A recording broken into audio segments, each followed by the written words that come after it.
Welcome back to another installment of the Coach Steve Show podcast, the fastest growing sports podcast there is. I'm rich, bitch. And that is factual. You can look it up. It's quite factual. It's not fake news. No. AMC is still going to the moon. Then we will have made it. Still going to the moon. I'm back with Coach West. We don't have Brad Miller. He is saving lives, I guess, in New Orleans. He's providing nourishment for the hurricane people. Yes, he's giving them lots of applesauce made by feet. He's squishing it with his feet as we speak. While serving people applesauce out of the kiddie. It's a kiddie pool with a bunch of apples in it, and he's just stepping on them. And then whatever he can, it's just like little teaspoons. He's got to dig in there, and then, it's good stuff. And he's giving them hams. I think he's giving them applesauce and a can of hams. And he's like, just go on about your business. Spam as well. Spam. And spam. I don't think people bought spam during the pandemic. I think that was one of the things still on the shelf. Canned meat. You can't beat it. I don't know. Is it like the old McDonald's chicken nuggets? Without the breading, though, it was literally just the meat. Yeah. Hey, I had an intro coming in, and now we're off the rails. It's fine. Spam is pink slime. If Spam wants to sponsor this, they can go right ahead. Yes, we will eat a can of Spam. Or at least I will. I'll eat it right here. I'll literally to where they can see it. I feel like if you ate Spam as a kid, you probably have natural immunities to COVID. I think that's what it is. I think so. I think he drank water out of the hose, ate Spam, and you're from where we're from and went to the bullet. I think you're good. I think you're all good. Covered. I don't think there's a disease we can get or die from. I don't think so either. I don't know. But yeah, anybody listening, go subscribe. Damn it. We got to get those numbers up. Rookie numbers. Where's Bryce at? Bryce, you got to get on that. Or Jacob. Yes, those are our two listeners. Brad needs to have a listener. Or maybe Jacob's Brad's listener and you need to get a listener. Bryce is my listener. Bryce is yours. Jacob can be Brad's. I just suck. Don't have it. Damn it, Steve. But yes, subscribe. The podcast was on the Unhinged Sports Network. They have now combined with the Belly Up Podcast Network. It's a place where there's podcasts all over fantasy football. They even have NASCAR podcast on there, I think. There he is. You're my listener today, Jacob. Yes. So check out Belly Up and all that stuff. That's where this podcast is now. It's over there. It's still going to be on Spotify and Apple and all that, but it's now over there on the website. Go to the website. Because I was working on my dad bod, and that's what it looks like when I get in the pool. Just belly up. Looks like a Loch Ness monster out there. That's the reason why I joined. I was like, your name represents my life. So I will join. No, it would have been if it was Bang Monster Red Bull Podcast Network. I haven't had a Bang energy drink in like 2 months. Good. Because I'm cutting. So Jocko Willick that wrote Extreme Ownership, the book? I don't know that, but I'm writing that down. Oh, this book, I'm telling you right now, hold on. This one? Yeah. Read it. I'm telling you. Okay. Is it got an audio book? I'll download it right now. Yeah. It's a good one. I just got done listening to Chopwood Carry Water, and we are now reading The Energy Bus in my English class. So I want to reread that one. But yeah, go read that one. The Energy Bus. I'll have to. I kind of want to. But this Jocko, he's a. If you look him up, he's a retired Navy SEAL. He goes to businesses and helps them with leadership. Uh-huh. Go to his social media stuff. He puts out every morning. he works out at 4:30 in the morning every day. He posts a picture of his watch when he's working out. Really? It's a book about like you take ownership of everything. So like if you're like a head football coach, for example, and something doesn't go right, just because you physically didn't do it, you take responsibility. Like, oh, this didn't go right, it's on me. Like that's his leadership thing. Yeah, that's just being a good leader. That's why It's you a get good paid to pick books. it's a good book to read what's going on in the world right now. So I recommend it. Like that's I yeah. gotcha. But he made an energy drink, and it's literally like only 90 grams of caffeine. Oh wow. Okay. I A don't lot even of B consider, vitamins. yeah, I don't even consider an energy drink. It's more of like a you're going through the day about 3 o'clock before you go to practice. Like you just need to wake up. Mm-hmm. So that's what I went to. I started doing that because a Bang has 300 milligrams of caffeine, Oh wow. and this only has 90. So I was like, I need to cut back. So I started Yeah. doing those. Good stuff. Or the Rock. The Rock has a good one. Is it pretty good? It I tastes wondered really if good. he was just gonna make a Bang and put his symbol on it and call it his own. No, the Rock has an orange flavored one. That's the perfect thing in the morning. Okay. It has like 100 and some milligrams. It's not quite a Bang. Okay. But you are right. If Monster or Bang said we'll sponsor you, I'll take it in a heartbeat. Yeah. I'd have my heart explode.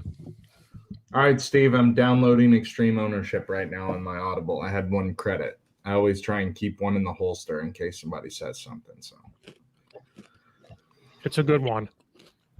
all right. I've read it twice in 3 years. Okay. Is it as good as the hell was that book? Damn it. Hold on. Now I don't even know because I've read listened to so many damn books. What the hell? The one about with Jordan's trainer. What the hell was that called? Oh, where is it? Relentless? Yeah, Relentless. It was as good as that. If not better. Because this he goes through his time in war, like being in Iraq, and like talks about that stuff, but he like brings it back home. You know what I mean? Like, if you want leadership, this is a good book on leadership. And then he has a podcast. He's had a podcast since like 2015 or 16 because Joe Rogan told him to. He was on Joe Rogan's a few times. And the very first one he was on, like at the end, Joe Rogan goes, "You need to do a podcast." And then like a couple months later, he had a podcast. Fair enough. All right. So who are we talking about first? Or what are we talking about first? Well, we've already lost Jacob as a listener, I think. Somebody left. Maybe we already scared him off. Oh, shit. So our plan is we're going to go through week 1 of college football. We made it to week 1. A lot happened. I know, listen, guys, me and Nathan here coach football, high school football, and that takes a lot of time. Like for me, I didn't get home till like 12:30 on Saturday from our football stuff. Yeah, I got home at like, oh, yeah. Yeah, no, I didn't get home till 3 a.m. on Saturday. We were watching film, then we watched more film, then we watched some other teams, then we talked about some stuff. So, yeah, I got home at 3. My wife was real thrilled at me. It was an early night for us Friday. We did not feel like talking. We got back. Fair enough. We got back like 10:30, talked till like 11, went home. Oh, shit. It was one of those games where you just don't want to speak of it. Right. It's just kind of, you're done with it. And then Saturday you go to watch film, and I take my lineman. I'm like, oh, all right, I got to watch it. Like, yep. And then it's fun when the team that you've already scouted, you get their week 2 film, and you're like, oh, I'm sure it's going to be the same, and they run a completely different defense. Well, yeah, because that's what you're supposed to do, right? Just totally flip the script and change your shit from week to week. Well, I know who the DC is, so if he hears this, he's been on my podcast. He got hired at this school.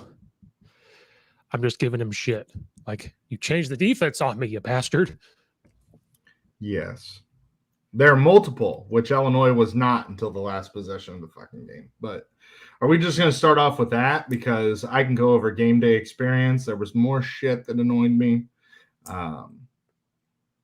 We can talk all the other games first, then do Illinois, or start off hot. And I think we start off hot. I think we just go after it. All right, so we'll talk Illinois. Maybe talk about Illinois' next week game. We don't have to tell our picks yet. So without Brad and us to give us time, we'll send out picks on Wednesday to the public. Yes, because I went 0 for 3, and that made me feel really good about myself. Yeah, I got the Georgia +3. That was my lock. No, that was your sneaky. That was like your 4th pick, Steve. If I could have picked 4 games, I would have done that. No. My first 3, if we go back and listen, I said Raging Canes over Texas, which I'm eating. Raging Canes? The Raging Cajuns. Okay. Then I had LSU -4, which, yeah. And then my third one was my lock was Georgia +3. And then Brad had a sneaky one. So I said, well, hell, I want a sneaky one, a little sneaky pinky, and Indiana +3.5. And yeah. Yeah, you sneaked yourself right out of that. So you actually have more negative points than I do because I only picked 3 games. And so does Brad, because Brad had a sneaky. Did Brad lose all his too? I don't remember what Brad did because he's supposed to have the Google sheet Excel or whatever. sheet.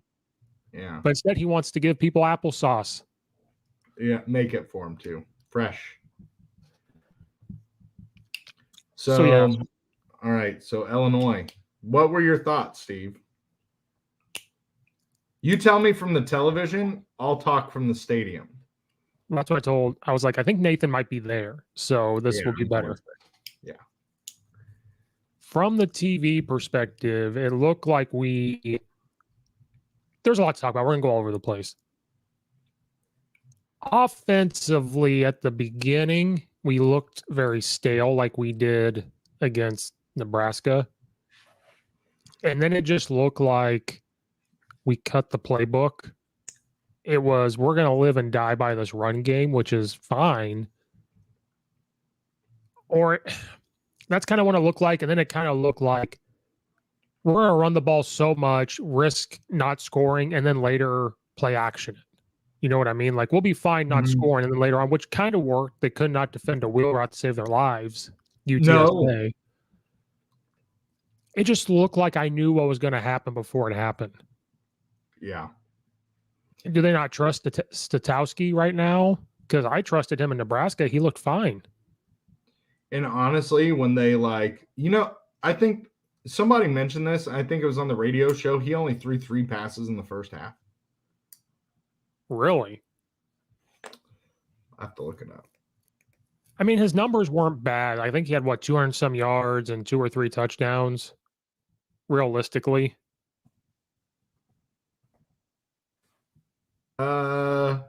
Yeah, he ended up with 270 something or something like that.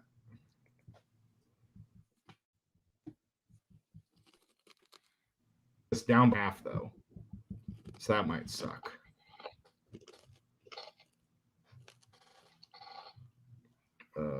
Let's play-by-play here. I can just get the play-by-play. Oh shit! Nathan's looking it up.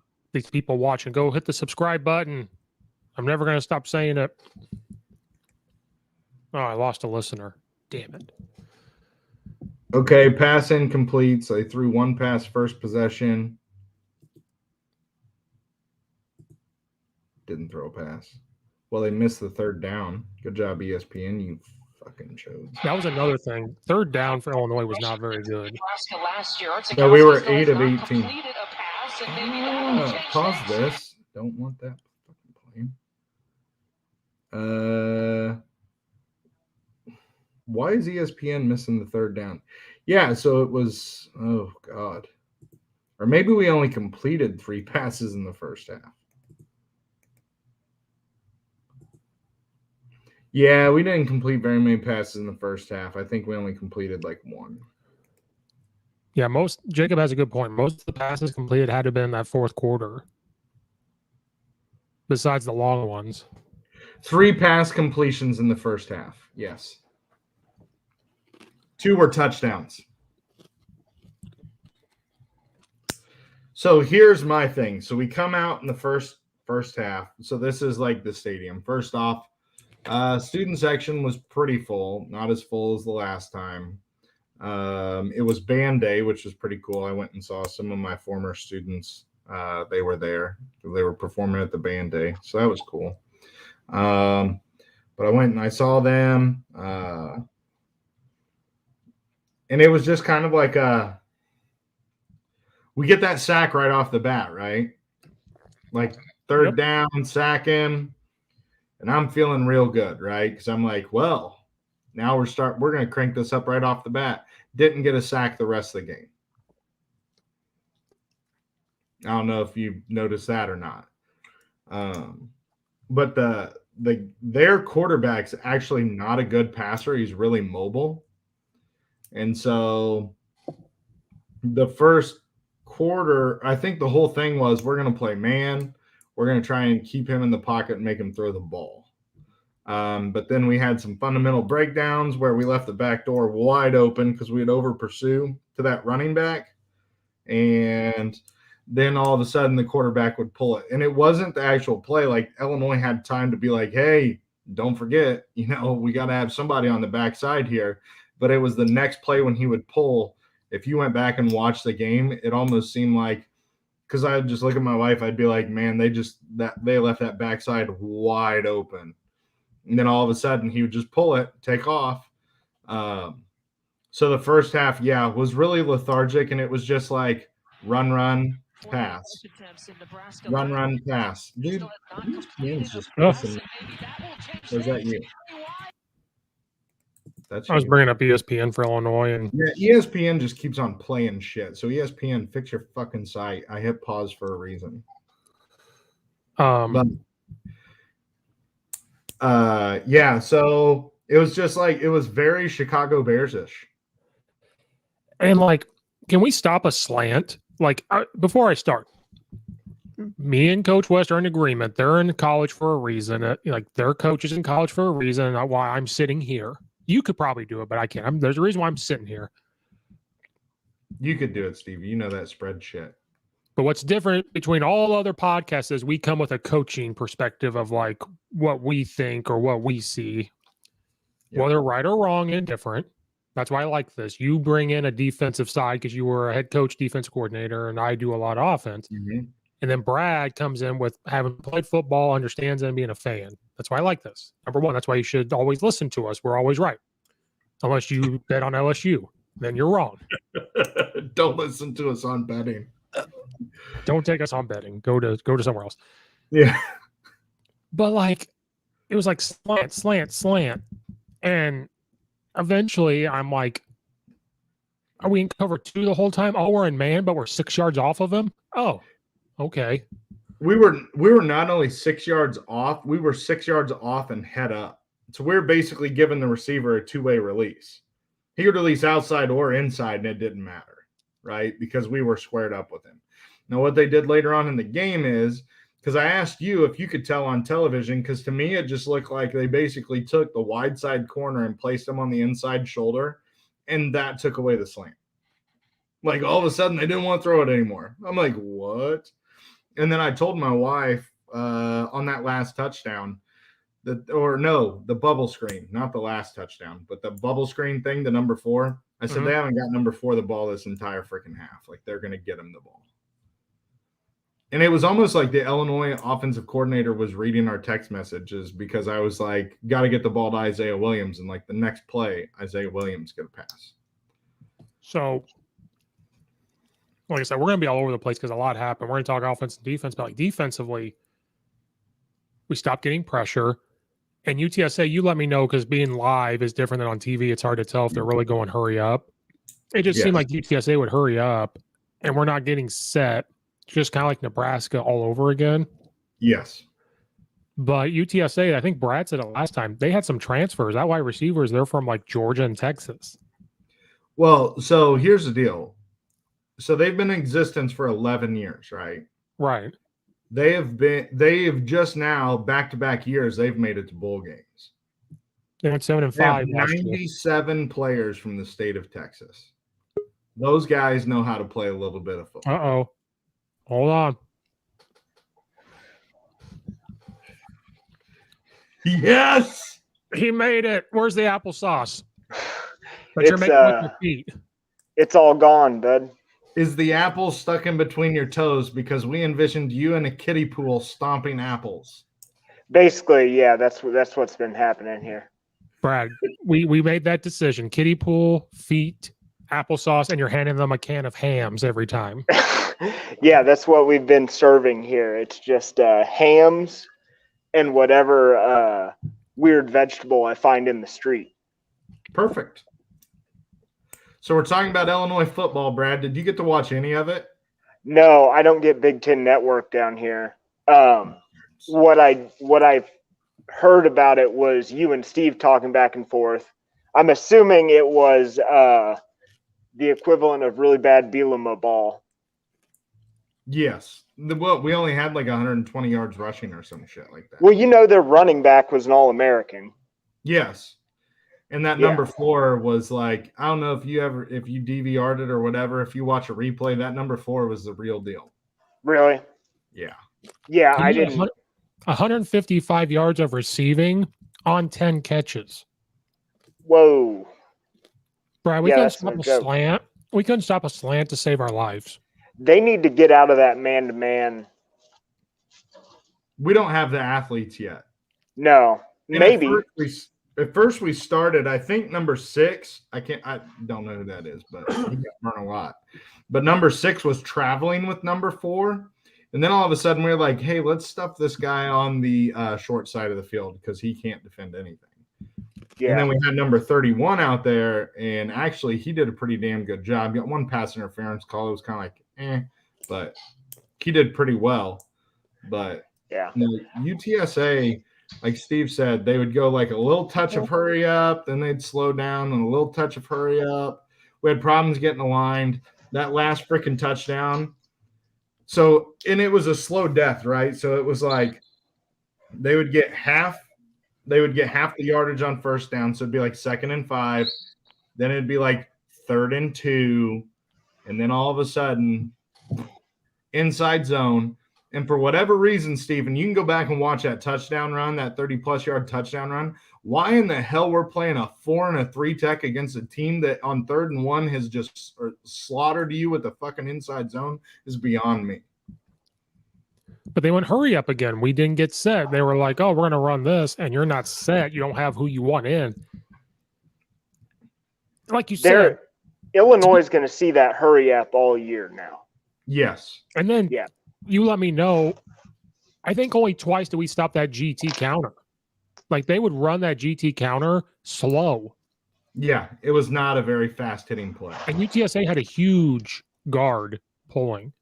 Yeah. Monsters. Yeah.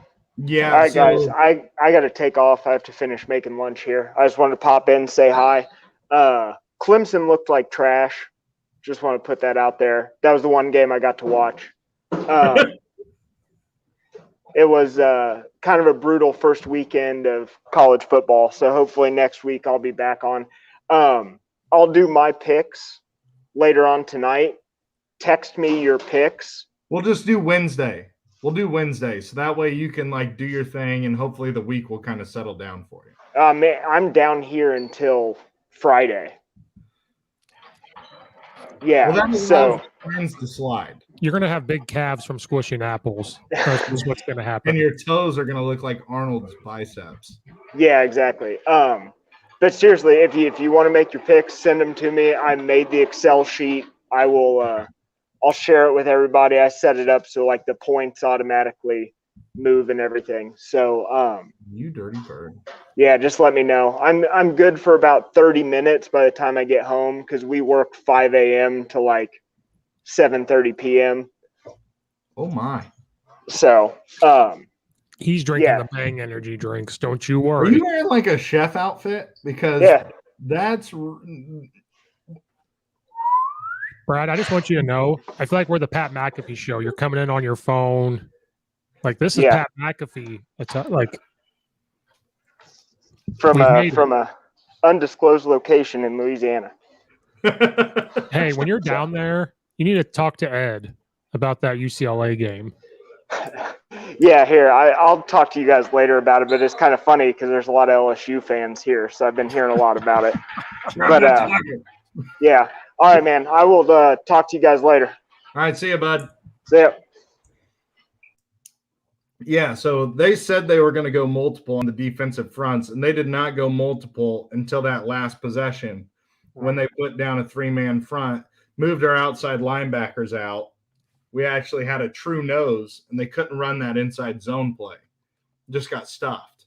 And then when they were 2nd and 8, then all of a sudden we could play a little bit of defense. But giving them 5 yards right off the get-go was not cutting it for us. Here's another thing that irritates me. 2nd week in a row this has happened. One, the hurry-ups bothered us. We had that close catch on the sideline, and our offense too busy celebrating that they didn't get on the ball and run a play, and that went to review. Eventually, that is going to bite us in the ass.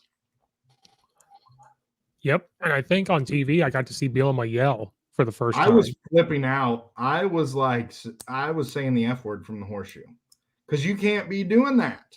Like, you're a college football team. You're supposed to, like, have big catches and stuff, but if you don't get up on the ball and run a play to get that done, like, what the hell are you doing? And then I also didn't like it. So if we were just going to kick a field goal on that second to last drive, kick it earlier so you have more time. Yeah. Right. But instead we drive down and we actually have a little bit of momentum, and then we settle for a field goal.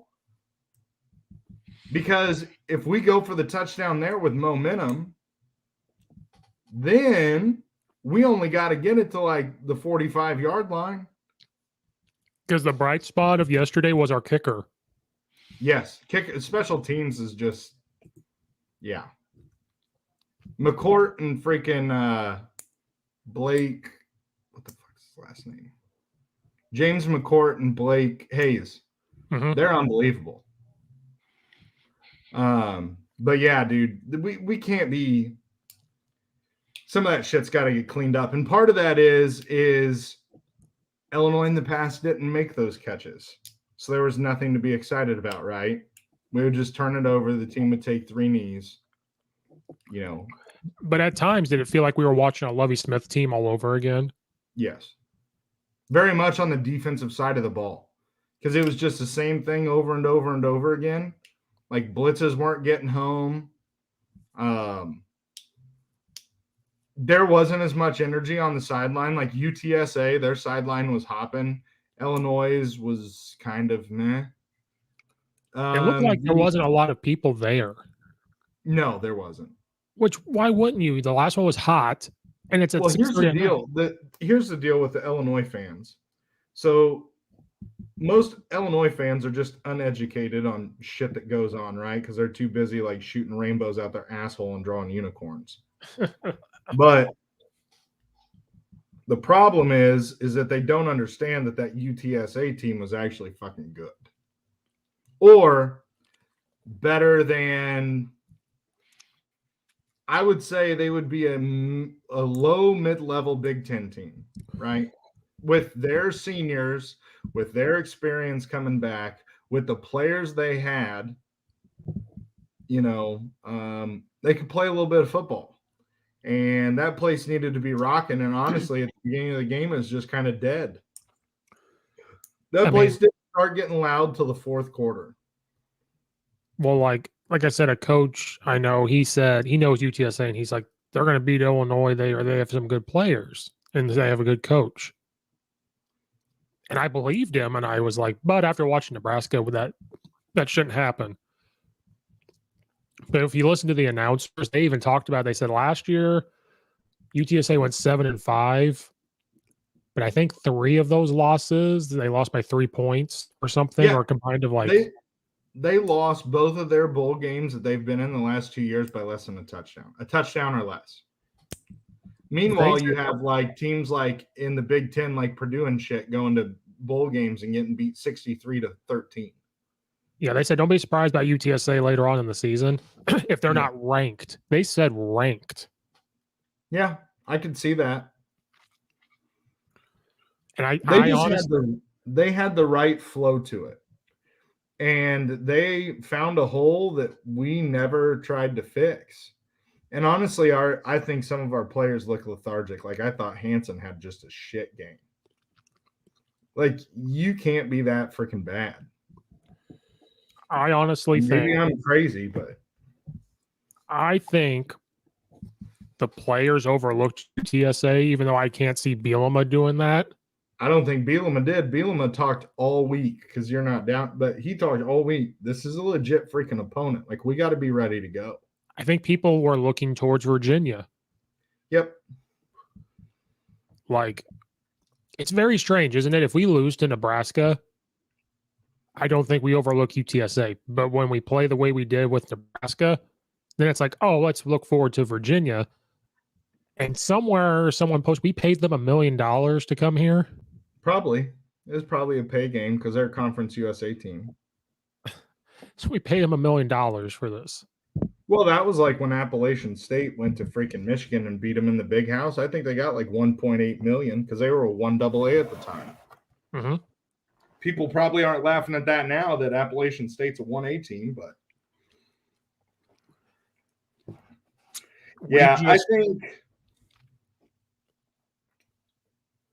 we looked very lethargic for a night game. Yeah, like it should be amped up. Like college football has been happening all day. There's an excitement, and we just look flat. They look like they didn't want to be there. And even the Nebraska game on the sideline, I could see it. This one, they didn't really show the sideline that much, but when they did, they're just kind of standing there. They're just like, yes, there was not much. The most excitement that we had, like as far as like players, like doing stuff. One, the Blake Hayes celebrations are getting a little bit better on his punts. And the kickoff team, because McCourt would just kick it out the back of the end zone. And the kickoff team would run down and like get the crowd all amped up in the end. But then it would quickly fizzle because then our defense would go out there and allow like 10 first downs. And then there was a point where our defense would like to talk a lot. And there was a point where Bielema yelled at him to shut up. He's like, yes. The sideline reporter said that she goes, the defense is chirping, and Coach Bielema just brought them over and told them to keep their mouth shut and actually show up and play. Like he's not about that. So that was the thing was number 4 was just abusing them at the beginning of the game, and those guys were all running their mouths. And there was a few guys that went out there and was like pulling dudes like, get over here. Like, dude, you're getting torched by slant routes. You have no room to talk. What I did not like at the end of the game, and you can probably look at this, but number 1, I think Sidkowski could have ran for a first down. And in that first down, we don't get the pass interference call that backs us up 15 yards because it would have been a run play. And so we don't lose the 15, and we get a first down, and we're at like the 7-yard line with like 18 seconds left. So now you have legitimate shots to do things. The coach that told me about UTSA, Coach Banstra, if you're watching right now, he's texting me. He's like, do you do phone call-ins to your show? I'm afraid to let you in there, Coach Banstra. But the other thing is that so they split the safeties at the end of the game, right? Right. So they were running like 2 deep man under or something like that. And nobody was picking up our H-back. Okay? So nobody was picking up the H-back. So we split those guys out. We put a single to the H side. The safety takes 3 steps out on the previous play. I don't understand why we didn't try and hit a seam route with our H-back. Because if anything, he's catching it on the run because there was nobody. They were playing up with the linebackers and they were playing back with it was just a weird ass thing. But there was a big ass hole. And We did not hit that. And I don't know if we were afraid of, because did you know that we could have got a first down like there at the end of the game, which then would have allowed us to spike the ball? Oh, when we spiked it? No, I'm talking about right there at the end. Like we had a chance to get another first down. Mm-hmm. Yeah. So if you hit the tight end on that seam route, I know we were trying to get it to the sidelines, but hit him on that little seam. And if he doesn't score, he is more than definitely getting a first down, which means we can spike it. And basically the playbook's open. Well, I mean, you only got one run play in the holster. But.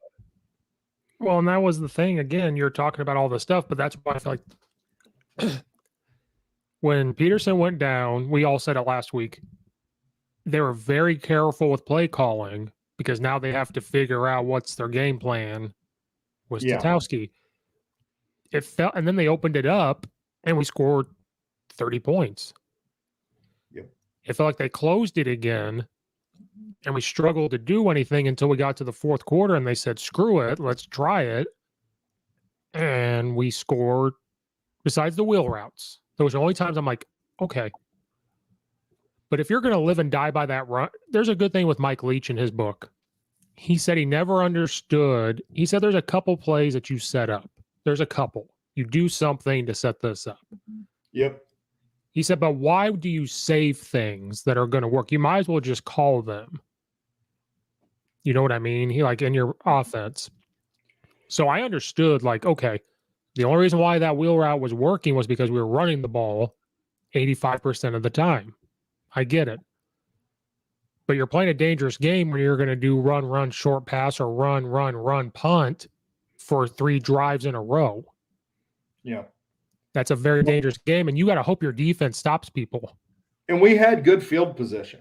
Right. Like in that first quarter, we were winning field. And Bielema said that. He said we didn't do anything with the field position battle. Like he was his own critic. Like after the game, he was like, we had good field position. We didn't do anything with it. And I just, there's certain things like you don't see Illinois run a Y cross. Like, why in the hell don't you? It's like the one play that works in every freaking college football game. Or you've got, what is it? The Y cross. And then, another thing, I don't want to, the blame needs to go to Illinois and their coaches, but there is some holes because of the recruiting that Lovie Smith did. Yeah, he recruited turds. Like they brought it up at the end of the game when we were trying to come down and score. They said, who's the guy that you're going to throw the ball up to? Now, it could be Isaiah Williams, but he's not that guy that's going to like, I think maybe only Luke Ford if you're close enough. Yeah, or the other tight end. But they had a good point. Like we don't have, what's his name? Jimmy Graham. No, for UTSA. We don't have Franklin. I just didn't want to say number 4. Franklin, their wide receiver. We don't have him that's going to go up and get it. Yeah. In Illinois' defense. But again, throughout the freaking game, what worked? In Nebraska, we started jet motion. We started to zone read to give it to Isaiah Williams, get all eyes looking to him. Yeah. To open up Luke Ford, to open up our other tight ends, to do this. We barely even motioned the first half. Yeah, it was so vanilla. It was vanilla-y weird, if that's even a word. Regardless of all that, Isaiah Williams, he had 101 yards receiving still. Like, regardless. In his second game being a real wide receiver. He made some good catches in traffic. And, honestly, they have the go-ahead score with Isaiah Williams, but Sidkowski, or the tying score, but Sidkowski missed him. No, it would have been go ahead because we were down 6. Oh, Coach Banster is coming after me right now. He missed the slant and he missed it low, and it was wide. Like Williams had him beat, but we did not move him enough. We got to realize he's a weapon. Williams, yeah. He needs to be the motion guy. I think you can even put him in the backfield. Yeah. Because what's going to happen? They're going to look to him. Like if you can get all eyes in the box looking at him, motion him out for a quick screen or do a screen unlock and send them all vertical. Like we don't have to kill him, but like we got to use him because he's one of them that can actually make plays. There was hardly any Luke Ford sightings. Not until the fourth quarter. I think he had a catch. All of a sudden it was like Luke Ford, and I was like, I didn't know he was playing. Yeah. You have to use him. Like he's freaking good. But we don't. Oh, sorry, my shaker was loud. I was like, oh shit. That's okay. Yeah. It's frustrating. I'm very hesitant to let Coach Banster in and hammer me on UTSA. But yeah. So Illinois game day experience. So Illinois is trying to find their middle, third, fourth quarter thing, right? So what did they push yesterday?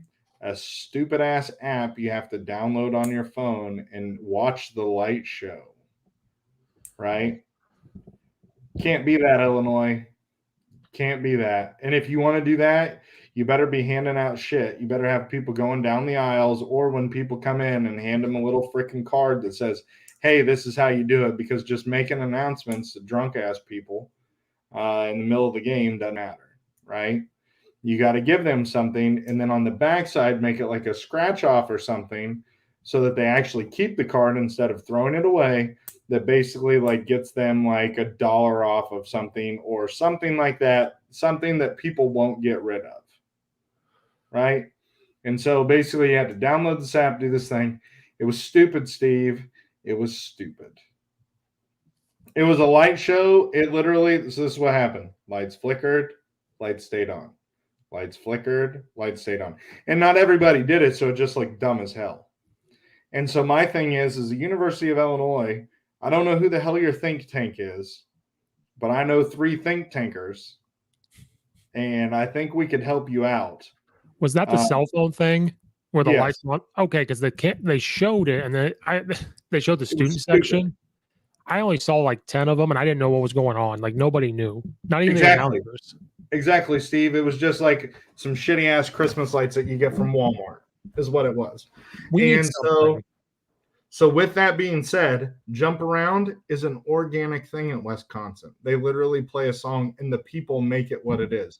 The Kinnick Wave, they do that. There's no fancy music fucking playing. It's just people doing a good thing. You have to come up with something and you have to announce it multiple times throughout the game. And you've got to like do something that's organic and not techno bullshit. Because honestly, that was trash. That whole thing was trash, and it just pissed me off to even be in the stadium to see that, because I was like, this is a shitty thing. It is stupid.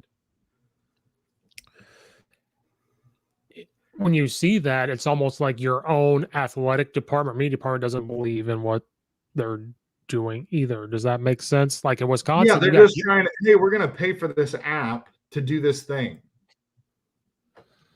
Because you got Jump Around at Wisconsin, which is huge. You have Enter Sandman with Virginia Tech, which I would love to be there. That place was packed.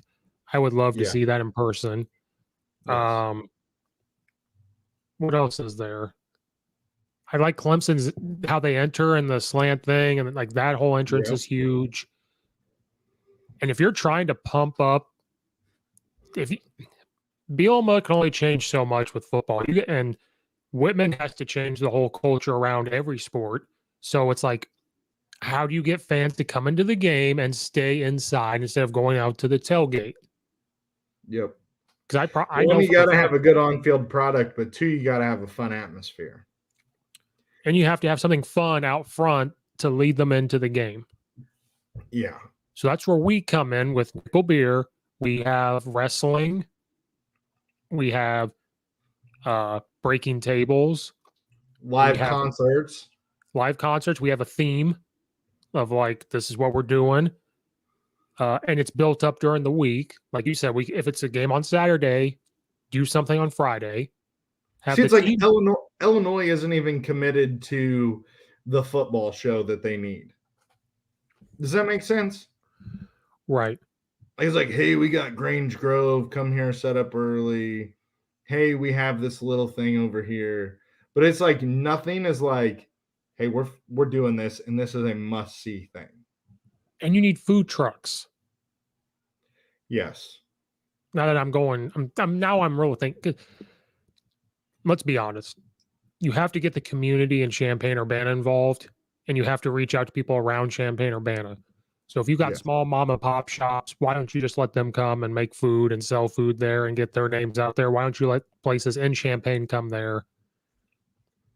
And that just so they do, but so we're in the Horseshoe, and Hickory River has always been in the Horseshoe. Hickory River Barbecue. And guess what's not in the Horseshoe this year, Steve? Where did they go? They've moved them to one of the main halls. You know how many people would come to the Horseshoe for Hickory River? Well, because when they built that Horseshoe, wasn't the whole hype of like, come sit over here? Yeah. So it's kind of stupid, kind of pisses me off. They've messed with shit, trying to do something bigger than what they need to be right now, but they're not building for anything either. It's like they're literally just rolling dice. Do you think it's because in the past there's really not a lot of fans there, so part of them is like, why try? Why spend the money? Because we all know how U of I works. We all know how it goes. Yes. That will bring in a lot of people, Jacob. That will bring. Actually, I think what you do is you've got to have dudes walking around selling. Like, they don't get out in the stands and sell anything. They used to do that. They don't do that anymore. They don't. I haven't been to a game in a while. Or maybe that's because of the Rona thing. I don't know. But if you can be in the stands watching the game, they can walk around. Yes. Well, what's hilarious is that they have no policing on masks. So like, just don't even make the announcements about masks. Like, don't even say that you're doing it, because it's not enforced. You just walk in with nothing on. Half the fucking workers don't wear their masks. They put them down under their jaws. So like, can we just stop with the virtue signaling bullshit and just say, hey, we don't give a fuck. Just come in here, spend your money here, because that's all we really give a shit about. Could we do something for game day experience? Because I'll be honest with you, I went to U of I games and didn't go into the game once. I stayed down in the tailgate. Yeah, because it's shitty football. When I was younger. There's a balance that has to happen, right? You got to have a good on-field product with a fun game day experience, thus leading to this entire thing. But you could set something up. I don't think that they get it. Set something up in the Grove, of course. But I think you got to set stuff up in the tailgate. Yes. At the same time. So then maybe you can make money off of it. Or like, hey, when you buy this ticket in this section, part of that money is going to go to whatever you have set up. Here's these food trucks, you get food. We have these games or whatever for you bring your kids. You have that going on. Then over here, you just freaking line, because they block off Kirby. You just line Kirby with the food trucks.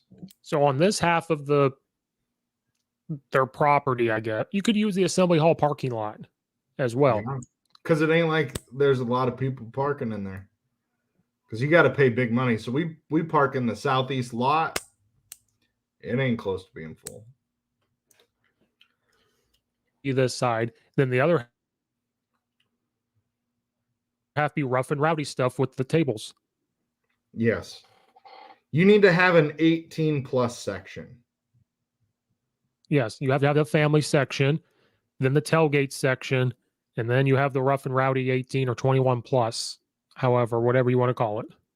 Where you're bringing in pygmy, fucking dartboard, and you're bringing in midget wrestling, and you're bringing in like crazy ass people for concerts. Like cheap people, but they're cheap because they're crazy.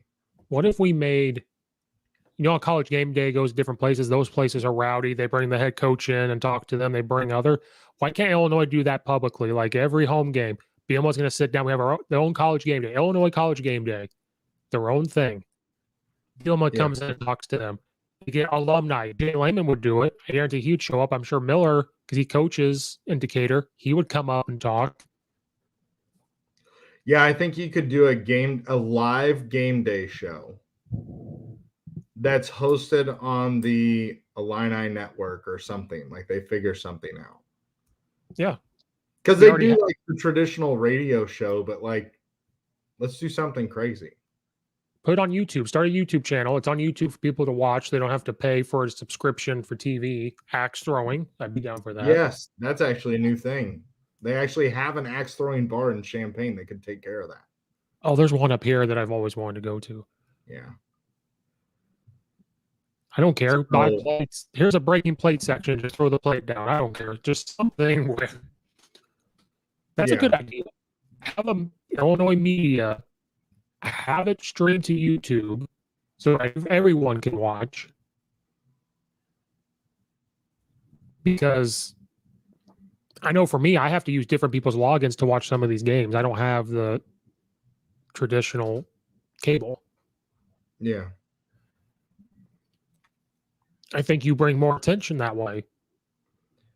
Yeah. I think that's what we do. I'm going to send them an email and say the Coach Steve Show podcast would love to come to home games and we'll do your Illinois Media Day for you. No, we just need to be consultants for the whole damn thing because that whole athletic department's fucking broke. But you know what, though? I think if somebody actually told Whitman, he would do it. Oh, what the axe throwing place? Oh. Huh. Hey, that's my cousin. We can get this going. Yes, it's on. Axe throwing while midgets are wrestling. Okay, now we have 3 stations now. Folding tables, axe throwing, and midget wrestling. Yeah. While Brad gives them applesauce. Spiced applesauce. Yes. Red's hard applesauce. Is that even a thing? It's going to be now. Applesauce. It's going to be now. I'm drunk off the sauce. I'm drunk off. This is the sauce. But no, there's a lot that needs to be done. And it's like Illinois fans want a reason to be excited, right? Like we got really excited about the basketball team, but that was a multi-year process, right? Like I remember Io's freshman year, it was pretty easy to get Illinois tickets. Same with the sophomore year. You could get pretty decent tickets for a pretty decent price. Well, I thought people weren't at the game because it was Labor Day weekend. But you know, at those SEC games, it could be Christmas and that place would be sold out. People would have their Christmases in the parking lot. Maybe people honestly thought we were just going to beat UTSA. Well, people are dumb.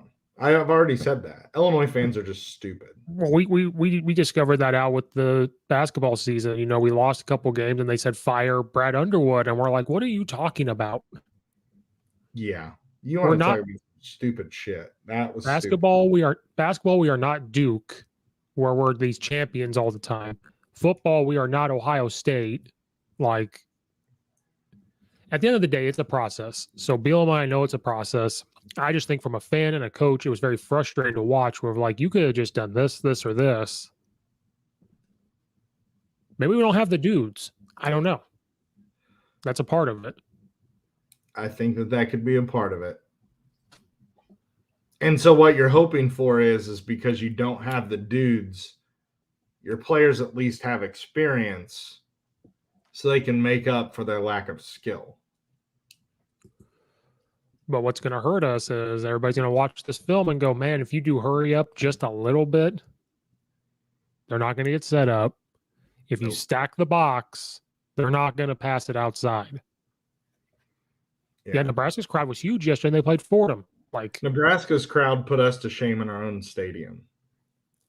Well, but that's because they're living in Nebraska like 1992. Let's be honest, we've never had that. Ever. We've never had like a Nebraska dominant section in our football program. We've never had that. We have little spurts of like. Yeah, but like Nebraska there in the early, I mean, they were beating the Miami team that was freaking loaded. Like, I don't know, like we get little glimmers of hope of like, oh, we beat number 1 Ohio State. Oh, we're going to the Rose Bowl. So you would think like, okay, now we get that little moment of like the door's cracked and you're like, okay, maybe we can be competent. We're not going to be Ohio State, but we can be competent. Yeah. And then somebody slams it, staples it shut, and then paints over it, and we can't open it again. Yeah, I'll be honest. Like, that's the only year that we've had. So we've had 2001.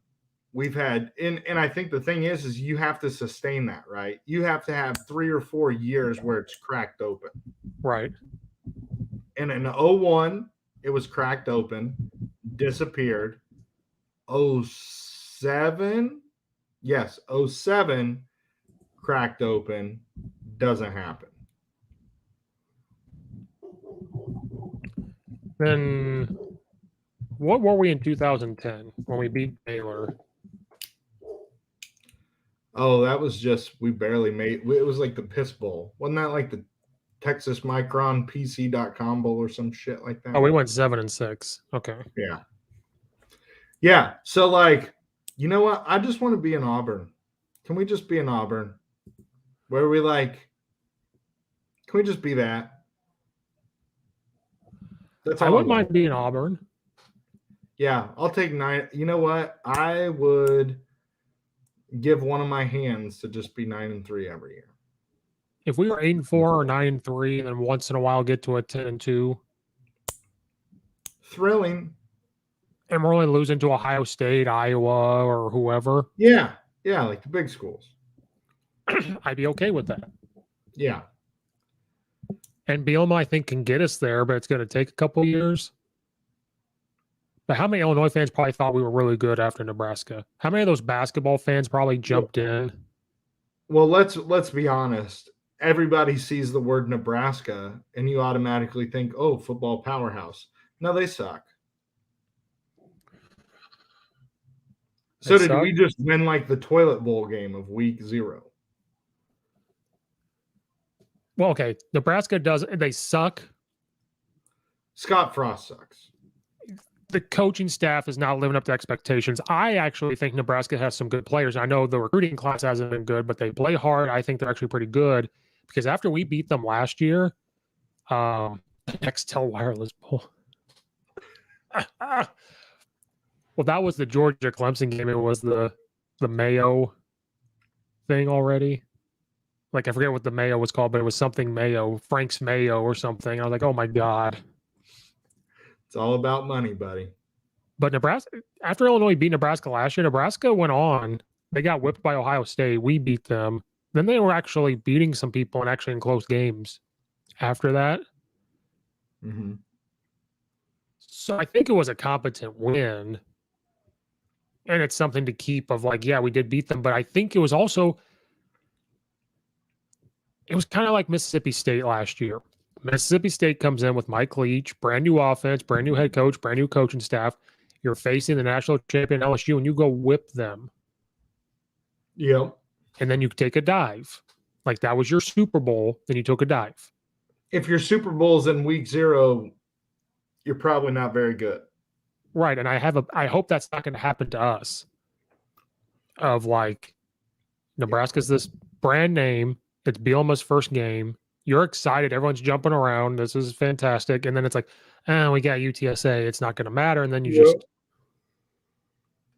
Yeah. And I don't think that was Bielema. I truly think that he knew that it was a game. But he was fiery. They showed him yelling and getting pissed. Yeah. But I think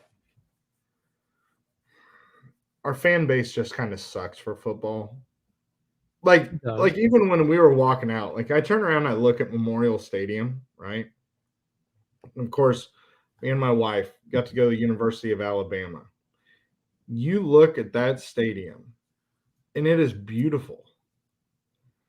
Memorial Stadium looks like Soldier Field, an old fucking stadium with new shit. It's just an old stadium that with they've new added on to. technological updates. Whereas like Alabama, it looks like that's the way it's supposed to be. Like it's this big, beautiful bowl. Like you just look at it, it's just like, oh, we got something over here, we got something over here, and then we got like some random shit in the middle. Like that's truly what it feels like. And they almost need to either extend those bowls. Like my wife said, it would be nice if they would put a screen on the other end, or like if they would enclose those two corners and like bowl it in, that would be kind of nice. It just looks like the stadium is disconnected.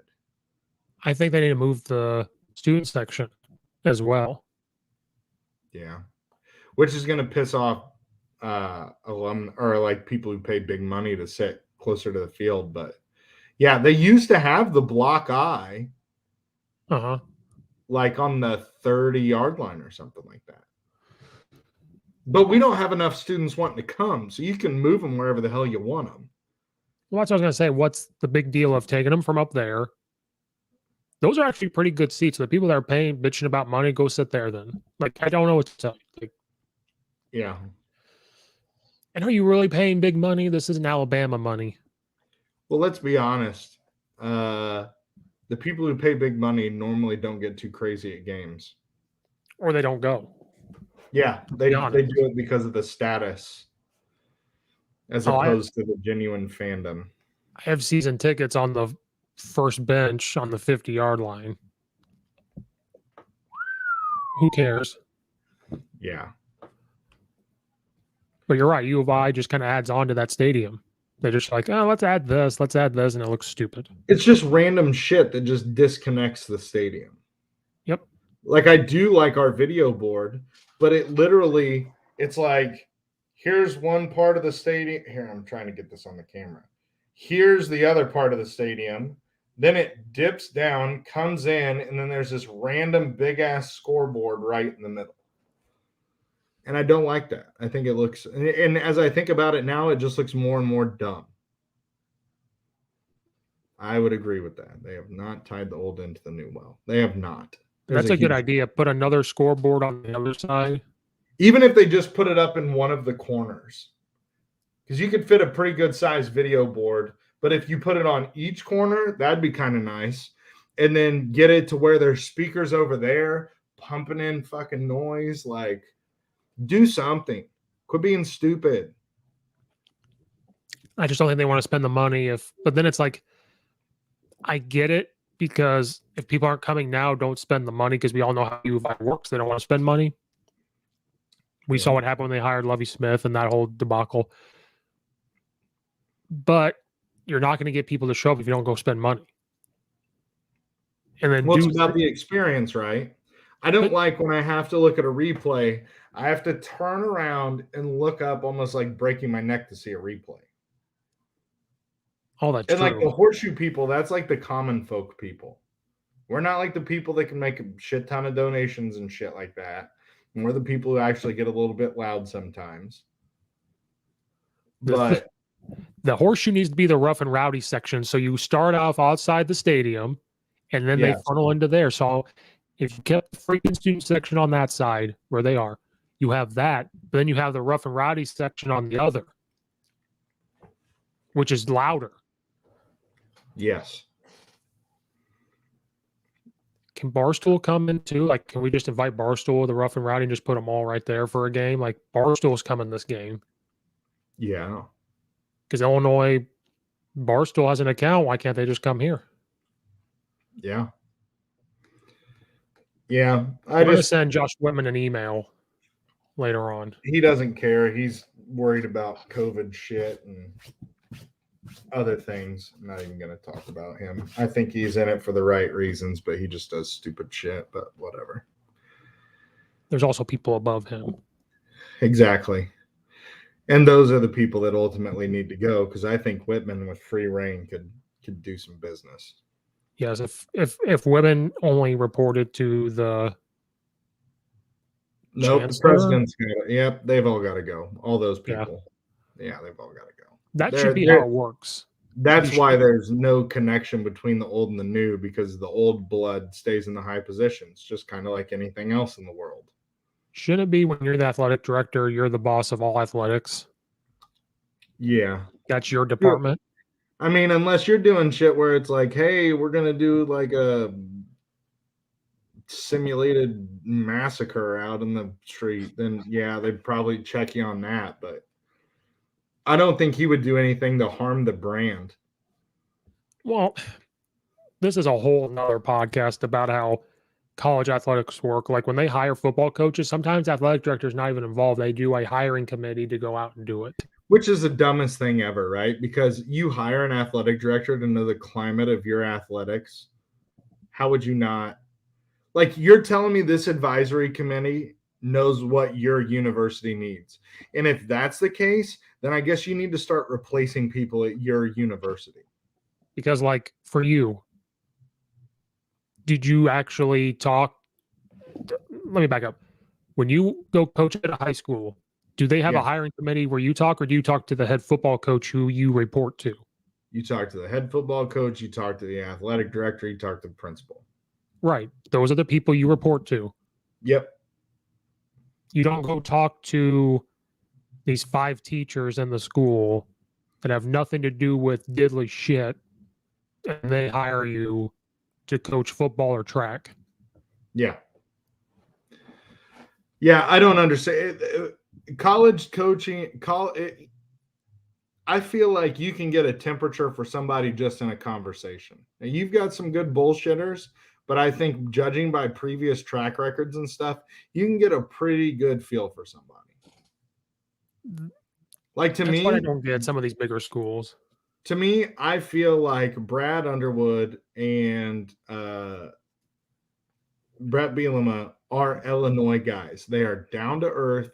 They're blue collar. And ultimately, those are the crazy people that show up, is your down to earth blue collar people. Yep. And that's who they connect to. Like, the crazies, like, they don't come to those games. They don't even like sports. No. So it's kind of like, you know, I think we have the right coaching personas. I just hope that we can have success, sustain, and grow. Right. So that was a good hour of Illinois, I think. That was. Steve, we always go to the college game day experience, and I just think Illinois is severely missing the boat. I don't think they do enough promotion.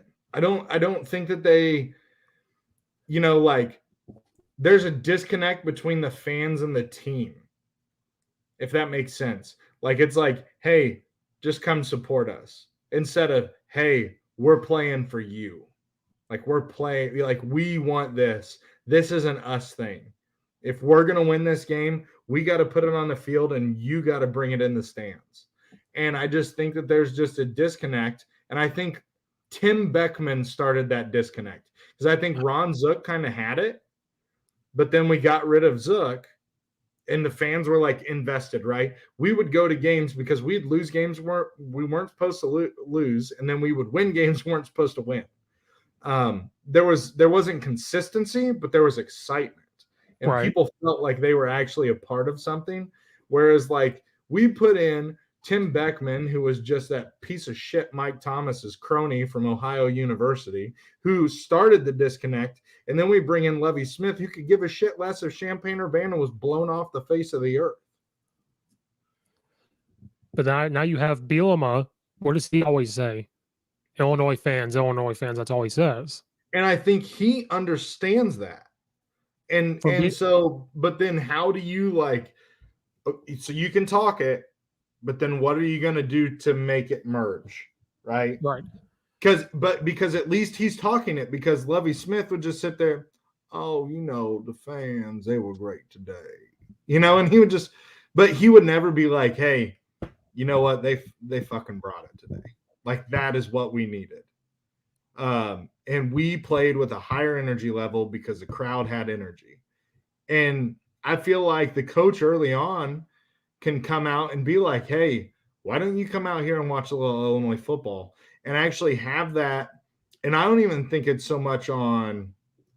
They've got to find a way to tap into the Facebook marketing and shit like that, because not everybody's watching WCIA around here. At least the people who go to football games ain't watching WCIA. So when you put angel wings on a cop killer, that kind of ruins your viewership. And going through the radio, that's kind of old shit now, because people listen to podcast audiobooks and their own Apple Music, right? So radio is kind of like drifting off. So you've got to hit it on Facebook, Twitter, TikTok. You got to do shit like that. Like, that's how you get it out there. Well, that's why I brought up, like, what if it'd be awesome if, like, us three, they hired us, said, you three are the media thing for this game day. So, like, we're going to put on YouTube. It's going to be a podcast at the same time. So whatever's on the video, it's going to be a podcast. Go to a practice during the week. I'm sure Bielema will be like, yeah, they can come talk to me for 20 minutes. Then on Saturday, you're getting fans involved. You're asking alumni to come talk. You're doing this. It's on YouTube, so people can watch on their phones. So Bielema does do a thing at Papa Del's, but I'm sure Papa Del's pays money to have that show there. But it's a radio show. Once again, it's a radio show. You're not bridging the gap between old and young doing shit on the radio. Not many kids even know what radio stations are anymore. Right. That's true. So if you're trying to bridge this gap, you can't sit here and say, oh, radio, radio, radio, radio. Yeah, that's cool for people like me. I listen to radio. Go ask somebody who's like in their mid-20s if they listen to the radio. They're going to tell you hell no. I don't listen to the radio during the week. I don't watch television on like the local channels during the week. I watch Netflix. I watch like I don't watch that stuff. And they have to branch out to the whole state, like suburbs, in the city, Southern Illinois, Western Illinois. And that's where social media comes in, because you can get that whole outreach from that. You get that whole outreach from podcasts. You get that whole outreach from YouTube. And Bielema brought back the gap of high school teams and the university. Like, that was the first step. So that is the first step to improving the product on the field, in my opinion, right? You make those connections. Did you see him wearing the Illinois High School Coaches Association shirt? Yeah, and he also drinks out of that like thermos. Like, he absolutely, like, when he got hired, he immediately reached out to IHSFCA.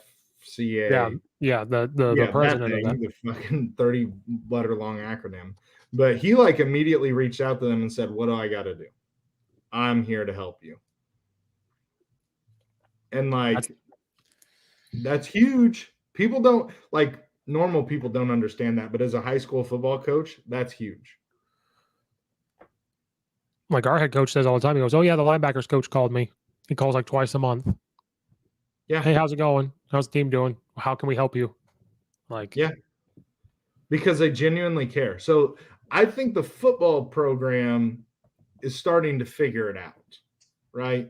They're trying to figure this out. Now it's, if we have success, hopefully we can retain Brett Bielema.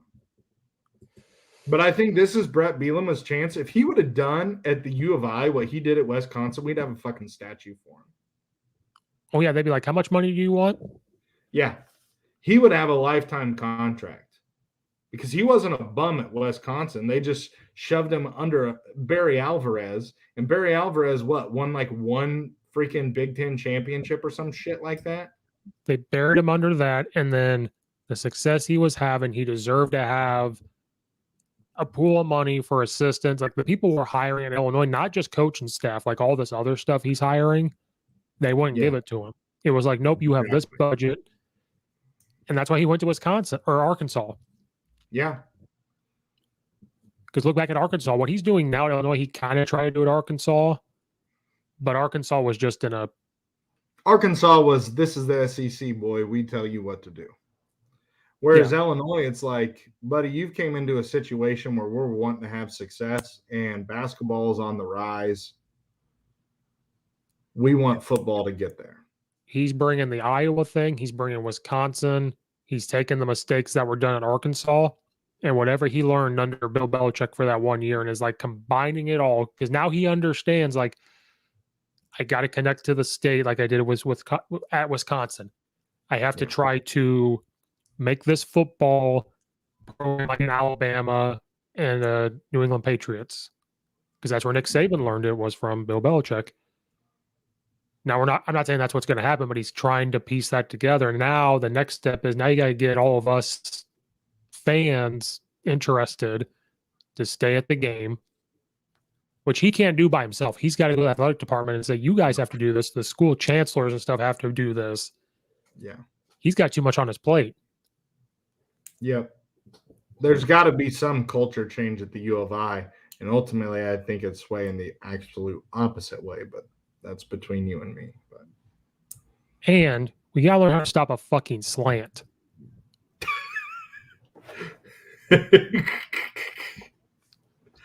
Yeah, I was surprised we didn't have anybody undercut that route. Like we drop started the linebacker into that short slant area and try and get a blitz home on the other side. Like they started to, but then UTSA started to do picks.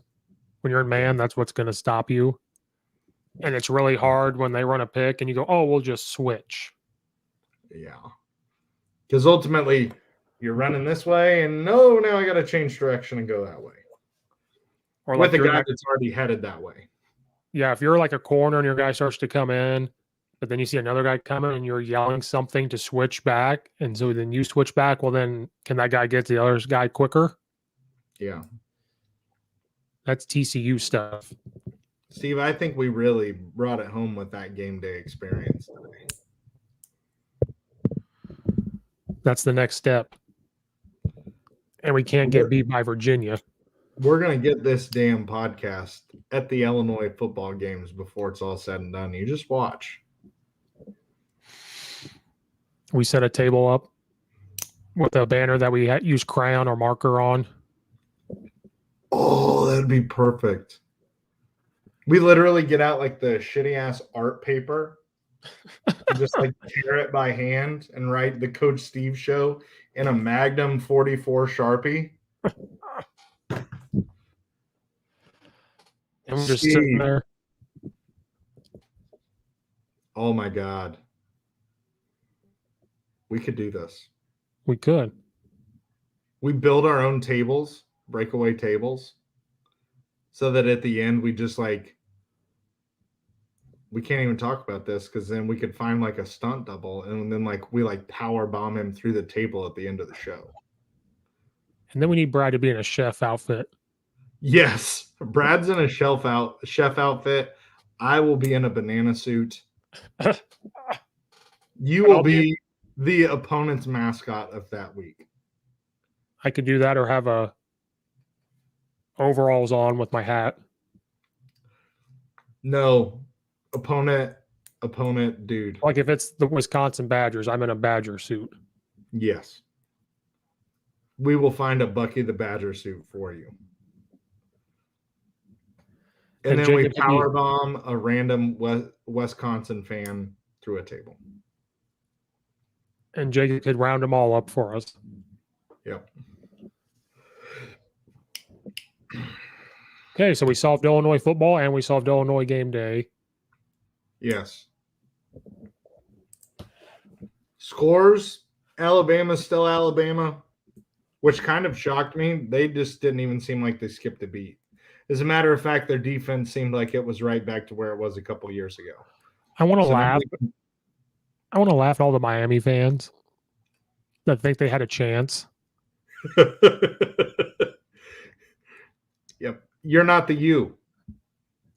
You're not the U. You're like Nebraska fans. We should have 14 and a half. Dude, that's just silly. I don't even know what I was thinking. I should have just went with my gut. I'm going to blame Brad because he's not here, but I think he said, like, Miami's going to be good. You know, they're going to score late. And like you said, Alabama's defense looks better than it did last year. Yes. And their offense looks exactly the same. Yep. I think Oklahoma will lose multiple games this year. So thank God they won't be in the fucking playoff contention. I feel bad for Tulane. Did you see that? He was literally like an inch from getting that fourth down. Yeah. Yep. I think Oklahoma will drop to Iowa State, and I think they'll drop to Texas A&M. Oh, never mind. Texas A&M's not in the Big 12. Dear God. They're going to lose to somebody they're not supposed to. Maybe Texas. Who, Oklahoma? Yeah, they're going to slip. It might be Kansas State again. Kansas State's had their number for 2 years now. Yeah. So maybe that. Cincinnati, I'm glad that they get to play some people. And so if they can somehow beat who are they playing? They're playing Notre Dame and somebody else here. Did you see Gus had to come back from like 20-some points down? Yep. And they won 36-31. I'm a Gus guy. Yeah. Love him. I'm glad he's out of Auburn. Glad he's out of Auburn. Washington got beat by Montana. That happened, and UC Davis beat Tulsa because I thought Tulsa was going to be good this year. Yeah. So real quick. Honestly, Ohio State's not that good. No, Minnesota. Oh, yeah. Let's get on that. Hello, Ohio State, victims of the world. I guess you can't get a targeting call on you. I guess that's like a new thing. Like, hey, let's not call Ohio State for targeting. Because when you earhole somebody, so a defenseless receiver, mind you, so freaking hard that you knock him unconscious on his feet, and he literally takes like a half a step and then falls face first with his ass up in the air, and his fucking arms are stiff like this. Pretty sure that was helmet-to-helmet contact. I've never watched somebody punch somebody in their freaking AC joint and knock them out. I must have missed that. Like in the MMA world, I've never seen somebody get hit so hard in the shoulder that they just are knocked unconscious. Well, you know, our Big Ten commissioner was probably on the headset with the ref saying, don't call it. He probably was. He probably was. And then let's go back, because we can go back, Steve, because I have a picture somewhere. I don't even know where it's at. This is a long time ago, but. Is it the dog mask? No, it's not the dong mask. It was the other. Well, the dong mask is there. No. Hold on here. Because when I went back and listened to the podcast after dark, that was a good 30-minute. Yeah, just like this was not contact to the head.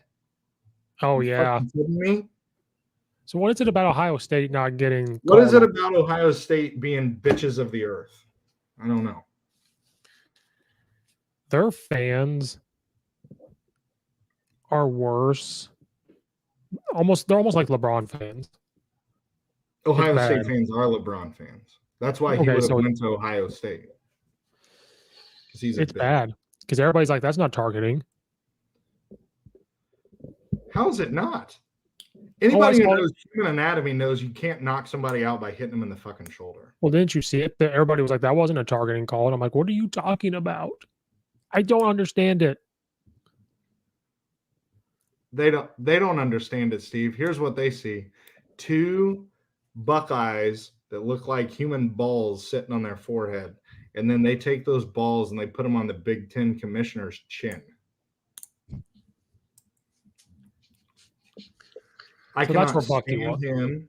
He's useless. Ohio State professional victims. Can't stand him. The only hope with Ohio State that I have in this world is that if Illinois were to have won out and had a chance to go to the Big Ten championship game and we didn't play the last 3 weeks, I would put in a thing to the commissioner. You let Ohio State do it. Yeah. Yup. Ohio State's going to lose to somebody. Yeah, I think they'll. Do they play Iowa in the regular season? No, I don't think so. So it may not be till. Because to me, Ohio State did not look good against Minnesota. Okay, they just outlasted Minnesota. I think it just came down to like. Yeah, they're just deeper than Minnesota. They didn't really do anything. I didn't think that quarterback was that good. Like, they're going to have to figure some shit out. Oh, that's who they're going to lose to. They play Oregon. Now, I would have said they're going to lose to Oregon, but after yesterday. I bet you Oregon was looking forward to Ohio State and just totally forgot that they had to play yesterday. Oh, so Ohio State, they played Thursday, right? Yeah. So they'll play on September 11th. Yeah. Ohio State, this can be a bitching about Ohio State. They have the softest schedule after Oregon. They probably do because it's Ohio State. They cater to them. Tulsa, Akron, Rutgers, Maryland, Indiana, Penn State, Nebraska, Purdue, Michigan State, Michigan. Who should they not beat by like 40 points on that schedule? I'd like to say Indiana was going to be competent, but after yesterday, that was embarrassing. And to whoever tweeted at me that Tom Allen, me and this guy went round and round about like the strength and conditioning staff. It was on the strength and conditioning rankings or whatever on freaking Twitter. That one guy was posting shit that would just piss people off. This guy was like, Tom Allen's changed the culture and he's done this and that. And I said, yeah, well, somebody had to take your donkeys and make them at least half-ass thoroughbreds to be able to play in the football game. And so fuck you, guy, because clearly after 1 year of not having Dr. Ray and Coach Ballou, you're officially back to reality. Congratulations. Tom Allen does have something to do with it, but like he does. But the strength conditioning, people don't realize Ohio State's done it for a long time, and look what they've done. Look at Alabama, Indiana with it. Did their staff go with the defensive coordinator? See, and I don't know about that either. Ooh, see, I didn't even think about that. Yeah, they lost that DC. Where did he go? Like Georgia Southern or something like that? South Alabama, I think. South Alabama, yeah. Did they go with him? If that strength staff went with him, watch out. Yeah, they won't be. Yeah. And I feel bad for Tom Allen because I really like Tom Allen. Oh, so do I. But who's their quarterback? Penix? He didn't look good. No. Well, he's coming off an ACL too. But Ohio State has a cupcake schedule after Oregon. Yep. And that ain't even a conference game. So it doesn't matter. They're going to be the representative on the right side of the Big Ten. And then somehow they're going to have a COVID scare. They're going to have a ton of breakthrough cases. Can't play in the Big Ten championship. And then the Big Ten is going to find a way to get them into the playoffs. And they're not going to Oregon, mind you. They're making Oregon come over. Well, of course, because that's what you do when you're a bitch. So Kansas beat South Dakota, and South Dakota is a smaller school. Kansas won by 3, and they all stormed the field like they just beat Oklahoma. And I'm like, what are you doing? They like stormed the field and jumped on the goalposts. Well, at least we're not at that level yet. South Dakota has a good O-line coach, and they only beat them 17-14. Like, and they stormed the field like they just beat Oklahoma. And that's the team that's going to come into the Big Ten probably. At least Illinois can beat them. Yeah. Well, yeah, I think we'll be all right. We just gotta figure shit out. All right, moving along. How do you feel about Virginia Tech and North Carolina? I think that North Carolina seems to be overrated, in my opinion. I think that they talked a lot about those guys because, well, they had to talk a lot about them because they knew. Shocked the shit out of me. I think it did you too. I love that spread. 4 points. Shit, I'll take that all day, every day. North Carolina. And then they came out and laid a fat turd. All right, here's a rant. College football should not be on Friday nights from the end of August until November. Yes. Because I got to watch the very beginning of that game before we had to take off for our football game. And then I had to see the score afterwards. Yeah, or what about the Illinois-Maryland game? That'll be on Friday night. college football on a Friday night is the dumbest thing I've seen since the Big Ten commissioner. Like, it's just bad. Because you want to talk about losing fans, football coaches coach on Friday night. Those kids can't watch it. The parents can't watch it. The community's going to go watch the football game. They can't go watch or watch it on TV. It's all about this, but when you don't have the on-field product of the fans to be in the stadium, doesn't matter what your stadium looks like. Remember, we just talked about it. It's a complementary thing. And then one of the biggest shockers was Michigan State. Yeah. They were garbage in last year. Garbage. Oh, sorry, Michigan State, represented by Rocket Mortgage. Excuse me.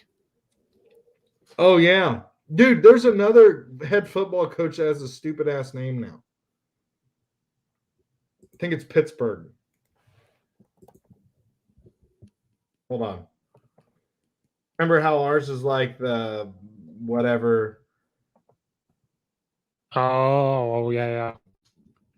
Yeah, I think theirs is stupid too now. Pitt changed, yes, had a $20 million donation. So it is now the Chris Bickle 97 head football coach. What are we doing? What are we doing? Well, we're just selling everything now, right? Like, that's just what we're doing. It's just like, hey, let's just sell everything. Nothing is going to be sacred here before too long. What if I was an assistant football coach and I could go out and secure a sponsorship? Could I put that on my title to increase my salary? I was getting ready to say, could you be hey, I'm the Buffalo Wild Wings offensive coordinator for the University of Illinois. I don't see why not. But, like, what are we doing? I don't understand. I am. Hi, hey, I'm man. The Applebee's defensive coordinator is really shutting it down today. The Silver Bullet special teams coach really. The Silver Bullet special teams coordinator is really getting after it. Man, the Silver Bullet high school student relations coordinator is doing real good right now. It's really giving them the shaft. Yeah. Where does it stop? Like, when do we stop? And, like, I can understand, like, donating money, but to have a head coaching position named after you, like, how arrogant do you have to be?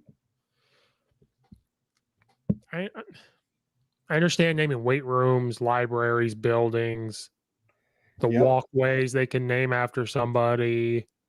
Don't be naming people's positions after other people. Because honestly, if I'm a head football coach, I don't know if I want to take a job that's named after somebody else. I just want to be the University of whatever head football coach. Yes. I don't coach for that guy. Brought to you by Chick-fil-A. Brought to you by Chick-fil-A. We believe in Jesus Christ. Now, I'll tell you what, if it was a good sponsorship, I'd be all right with it. But me being named after some dough dick from the class of 97, not really too keen on it. Let's Google this fucking guy. See if we can find out who the hell he is. What's his name? Hold on, I got to pull it back up again because so just look this up. Chris Bickle, millionaire. Look it up because he donated $20 million. So ChrisBickell.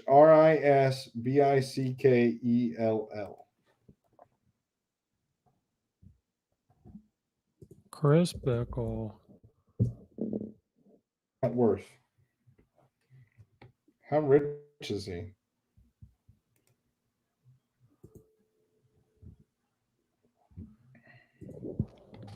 He's an IT businessman.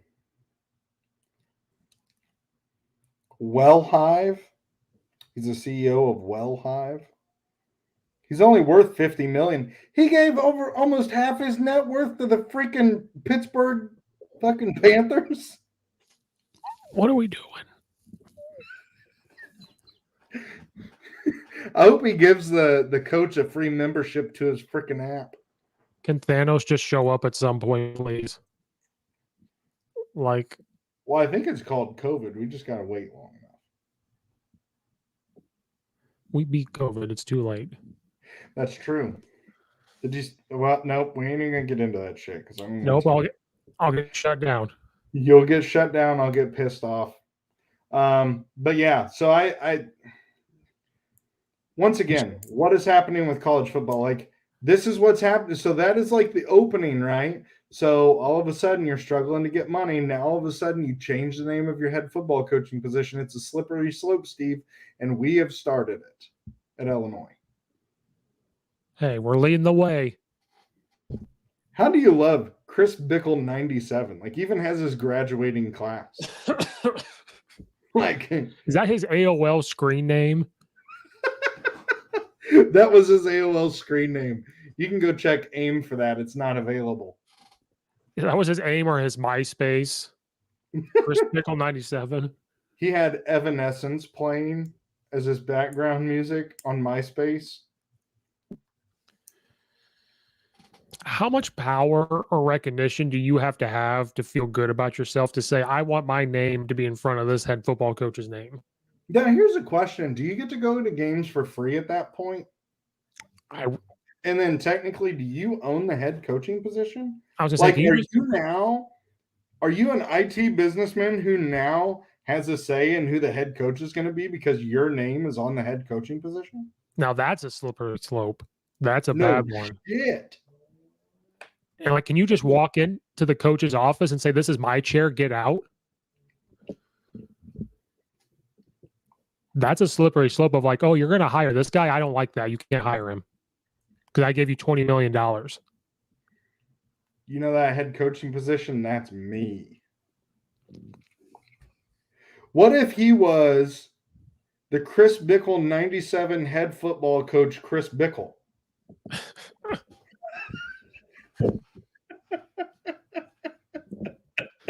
What if he became the head football coach? Oh my God. What are we doing? Then you're paying your own salary, but technically you're donating to a university, so it's a tax write-off. Then you're getting paid by that. Dude, is that tax evasion? If you could do that? No, it's like Amazon, what's his face? He just takes out loans and pays stuff, and that's a write-off. Right, but if you donate to a university, a public university, that is a tax write-off. So then you in turn are the head football coach. You get paid by that university by your own money. Is like, do you not get taxed as much because technically that's your salary? Yeah, you just don't pay as much in taxes. Because it wouldn't be considered like a gains tax or anything like that. It'd be considered like, that's my job, it's my income. Where's Brad with his tinfoil hat? Because he would have jumped in right on this. Yes. Brad is going to listen to this and be like, wow, you guys really went way out there.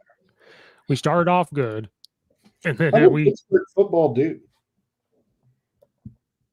Did they play yesterday?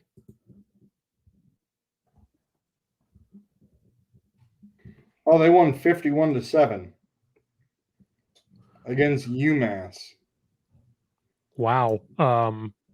Michigan State's running back at 264 yards of rushing and 4 touchdowns. I would say he played some football yesterday. Now let's look here. Pitt could open up the first 5 games undefeated. They play Tennessee next week. We'll see. But after that, Western Michigan, New Hampshire, and Georgia Tech. That's usually what happens with. It's a little bit dicey. Definitely not an Ohio State schedule. Because then they go Virginia Tech, Clemson, Miami, and then North Carolina with Duke in there somewhere. That's why it always happens with Pittsburgh. That's why they're always like 5 to 8 wins somewhere in there. They start off easy. In a bowl game and they beat somebody's ass. Shout out to Marshall. I picked them to beat Navy, and they beat them 40-something to 7. Damn. 49-7. And then I watched the Mississippi State game, Louisiana Tech game. Louisiana Tech was up 34-14 at one point. And Mississippi State came back and won 35-34.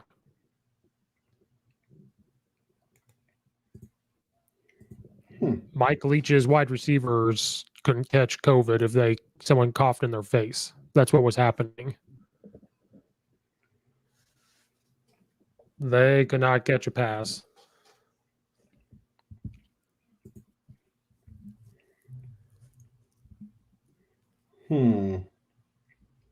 Oh, and then did you see Iowa State only beat Northern Iowa 16-10?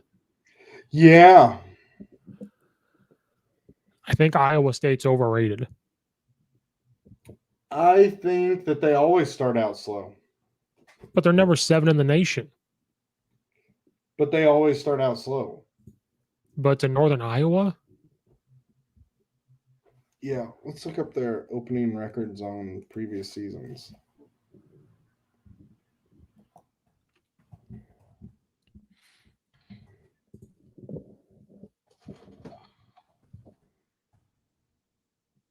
What the hell are they? The Iowa State Cyclones?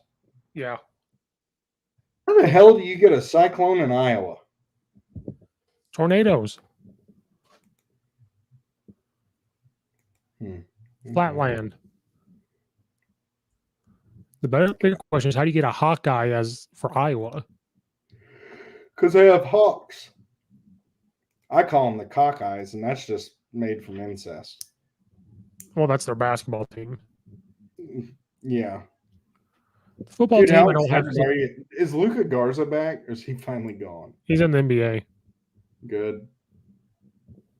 So glad I don't have to see him be a victim. With his size 18 feet. Yeah, his size 18 feet and his freaking peanut balls because he always wanted calls for being a big guy. He wanted little guy calls for being a big guy. It made no sense. The G League. Mm. And then that Georgia Clemson game was a defensive battle, but it bored me to death. Yeah. I tell you what, Georgia's defense looked pretty good. Yeah. They disguised a lot of things. They brought blitzes from places. They were stunting. They made that quarterback for Clemson run a lot. Yeah, because honestly, he's a great RPO thrower. You know what I mean? That guy he can throw some RPOs. And then Georgia literally took what they could give. They got 3 yards a pop. They were fine with it. They tried to play ball control, keep their defense off the field, and Georgia looks competent. They may compete with – they're not going to beat Alabama, but it may come down to those two. Yeah. Because if Alabama's defense works, Georgia can't score points. I think Alabama has the potential against a good defense to score more points. With Alabama's offense looking exactly the same, with a mobile quarterback, and their defense gets better, nobody's winning. Yeah, so they're like a mile per hour faster on offense, this receiving core. And did you see how strong their offensive line was? Like, for God's sakes. Buddy, they are as close to getting like genetically modifying human beings, like from the perspective of just strength and conditioning. Like, if you think about it, their programming is pretty damn spot on. Like, they've got it rolling. Like, they could probably beat the Jacksonville Jaguars. Yeah. They might be able to beat the Bears. I would say they could beat the Jets, or they could beat the Bears because the Bears have Justin Fields. And he's terrible. Well, he's not terrible. Matt Nagy's terrible. Fields is Mitchell Trubisky. I don't know what else you want. He's a little bit faster than Mitch, I guess.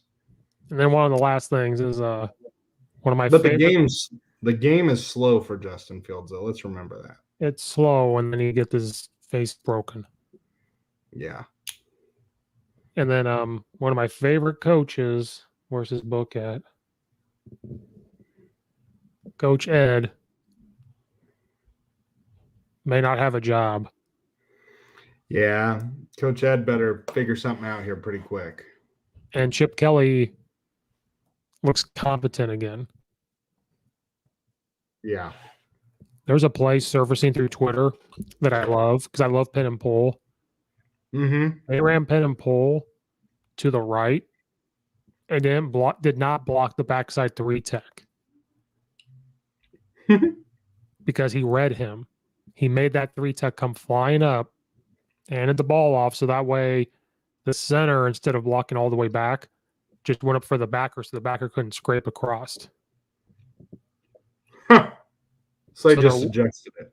So the guard pulled, then another guard pulled, and the center, instead of going back on the 3 tech, went up for that linebacker. That's the stuff. And if the 3 tech would have chased, didn't they lock the backside tackle? So if he comes flying up or goes with it, then he just pulls and he's locked on the tackle. So he's, that's the stuff he was doing at Oregon in 2011. Yeah. He was running zone and reading the 3 tech. I'm looking at LSU's schedule. Guess what I'm going to put in tomorrow? They could win their next 3. They got Mississippi State the third week, which we'll see how that goes. You've got Auburn, Kentucky, they'll win. Florida, they'll lose. Ole Miss will be interesting. Alabama, Arkansas, they should win. Louisiana, he might go. So he's 0 for 1, 1-1, 2-1, 3-1, 3-2, 4-2, 4-3, 4-4, 4-5, 5-5, 6-5. He might go 6-6, Steve. They might fire him. Yeah, they might fire him. And I'm going to tell you right now, if they fire him, Illinois needs a defensive line coach. We will get him all the crawfish he wants. I will purpose Brad. Let's call Brad right now. Brad, while you're down there, get that crawfish and freeze it. So when we hire him, it's all his. The garage, when he opens up the garage, just full of crawfish. We're actually going to have a crawfish farm. We're just going to breed them. I don't know where he would go after that if they fired him. He likes Lane Kiffin. He'd probably go to Ole Miss. But I don't think he'd coach at Ole Miss again. Oh, yeah, that's true. Shit. Oof. Maybe he'd go to the pros, Pete Carroll. Yeah, he coached with Sean Payton for a year. He could go back to the Saints. He could probably go to the Seahawks. Yeah. If USC, I hope he doesn't go, though. He's good for college football. I want to say he could go to Nick Saban. Oh, no, not after he said, what was it? The fuck you thing. Oh, roll tide, fuck you. Yeah. But don't you think Nick Saban would just put his hand over his head and be like, my son, you are forgiven. Like, welcome to church. Like he does with everybody. Steve Sarkisian, let me take away all of the booze from your pores. Like that. Yeah. Or the Godfather. Nick Saban's just sitting there. He's like, or Thanos, like, so where does that bring you to? Back to me. You come here for saving. I will save you. But you have to believe in the ways of the Crimson and Cream. Could you imagine them on the sideline and Nick Saban just rips him a new asshole? Yeah. That'd be I kind don't of know. funny to watch. Ogeron would have to be around. Saban's just kind of a quiet. That could maybe work. He couldn't be around another fiery coach, if that makes sense. He would probably go to the Seahawks. I'm sure Pete Carroll would call him and be like, hey, just come on up. Yes. It would all depend on who else gets fired. If another head coach gets fired, we'd have to be like, okay, he's going to go to this spot. You know where he'd go? He'd go to Tennessee. He coached there, didn't he? He was supposed to. Remember? Oh, yeah, And Lane then- went there and he was supposed to go there. Yes. That would work. But that coach ain't going to get fired yet. No. But I think ultimately, he's got a young team, dude. Like, he came into the right scenario. And got old Slick Joe. Which sucks because when you think LSU, the perfect head coach is Ed. He is the perfect coach for that school. But with their success, well, he won a national title, though, so it should buy him this year. If they don't do well this year, I think his his seat is on fire. seat gets hot. It's very hot. Yeah. And then if they start off slow next year, He could get canned early. and then Mike Leach can hire him at Mississippi State. Yeah. Oh, God. Yeah, maybe that would work. I don't know. Jacob, I think Stony Creek Crawdads could work just to buy us time till we get the actual New Orleans. You know what? That's perfect. All right. Well, is there anything else? I'm a little worried about Illinois and Virginia. Hey, Nequa Valley has supposedly a kid who visited Illinois, Oh, did they? Grant Larkin. Don't you coach basketball there? Yeah, but like I said, a lot of football players don't play basketball, Oh, and vice versa. okay. Why does that Was name he a sound track familiar? kid? Why does that name sound familiar? Should sound familiar. He'd coach at the school. It's not a basketball kid. I don't coach boys track. Good, because Nico's got some dudes. Yeah. He sent out a thing. Jeremy Werner retweeted it.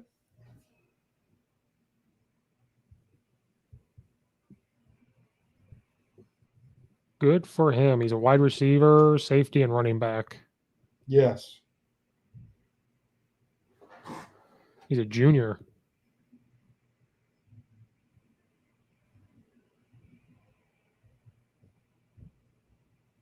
Well, good. If you're going to get a kid to come down there, might as well be from Nequa.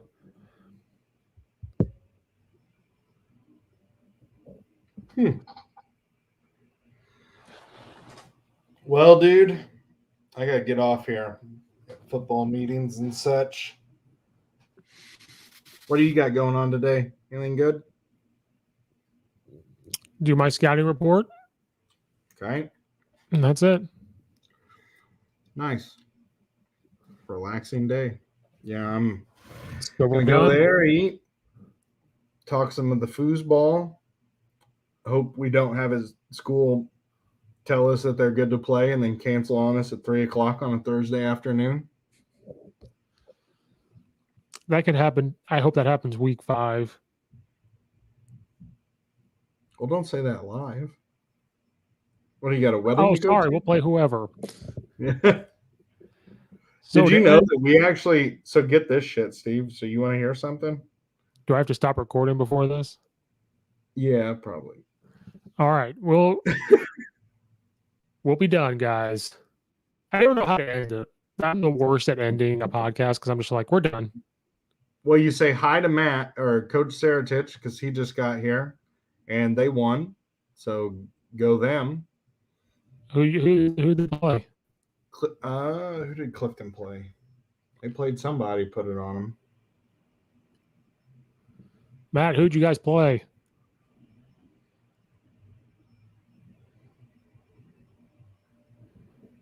They played. What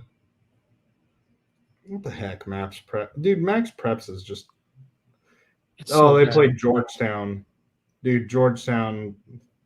So much for their. I'll say this out loud. So much for that new direction. Yeah, he's like only had 14 kids. Yeah. Well, Watsika, from what I saw, had 11. 3 of them got hurt, so they have 18. Is what it looked like to me on film. So, not good. Well, to end it, normally when we do this, when Brad comes back, we can do picks. Oh, and Coach, you'll be playing me and Steve's alma mater. I'm not going to go on record telling you to beat them, but I will smile. And yet I smile. And yet I smile. So we'll put out our picks on Wednesday. Yep. Well, and Notre Dame plays today. I'll probably watch that. Yeah, I'll watch Notre Dame, but Play Florida all State. right, dude. Yeah, well, so see you all 10 a.m. next Sunday. Blouses. Well, pros start. So Oh, and the Bears start, and the Colts, who don't have Carson Wentz or Quinn. Steve, And who do not Bellinger. want to win this? Okay, in this. All right, blouses. Blouses.